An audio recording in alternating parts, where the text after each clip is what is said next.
શ્રીનાથજીમાં સવાર કંઈક આવી થઈ હતી. મમ્મી મસ્ત વ્યૂ એન્જોય કરતાં કરતાં ચાય પી રહ્યા હતા અને અમે બધા પણ. અને મેં કાલે ખરીદી કરી હતી ને આજે તો કુર્તી પહેરી પણ લીધી. જો કેવી લાગી રહી છે. રેડી થઈને અમે લોકો નીકળી ગયા નાસ્તો કરવા માટે થઈને અને ચા પીવા માટે થઈને. અને શ્રીનાથજીની ચામાં કંઈક અલગ જ જાદુ છે. આમ મતલબ જોરદાર બનાવ્યું એ મસ્ત એકદમ. અને એમાં પણ આવા વ્યૂ સાથે પીવાની હોય ને એટલે વધારે મજા આવે. અને હું ચા નહોતી પીતી ને ચા પીતી થઈ ગઈ ત્યાં જઈને. પછી લાલજીની થોડી એવી ખરીદી કરી લીધી. માલપુઆ જોઈને તો વિધિ કેમ નહીં રહી શકે એટલે મેં ખાઈ લીધા.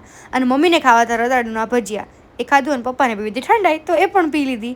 અને પછી અમે લોકો વિચાર્યું કે ચલો હવે દર્શનની લાઈનમાં લાગી જઈએ. તો અમને એમ કે એટલી બધી ભીડ નથી પણ અમારો વારો 2 કલાકે આવ્યો દર્શન કરવાનો કારણ કે દર્શન બંધ હતા અને ભીડ તો બહુ જ હતી. પછી બહાર નીકળીને પહેલાં જ પાણીપુરી ખાધીને મમ્મીએ કોથળો ભરીને સીતાફળ લઈ લીધા હતા. અને હવે રાજસ્થાનની બહાર જઈ રહ્યા હતા એટલે વિચાર્યું છેલ્લી વાર દાળ બાટી ખાઈ લે. અને જેવી ગુજરાતની બોર્ડર ઉપર આવીને ચા પીવા ઊભા ને તો ભાઈ ચાના રસિયા જ બધા જોવા મળ્યા અમને તો ત્યાં. હિંમતનગર પહોંચ્યા હતા ને તો જામફળ લેવાનું મન થઈ ગયું એટલે જામફળ લઈએ છીએ. ભૂલથી અમે ચડી ગયા હતા બીજા રસ્તે અને એના કારણે થઈને રામાપીરના મસ્ત એવા દર્શન થઈ ગયા. અને એમાં પણ આજે બીજ હતી અને અમદાવાદ પહોંચ્યા અને પહેલાં જ કરી લીધી પેટ પૂજા. અને એ વાત તો સાચી જ છે કે ધરતીનો છેડો એ ઘર.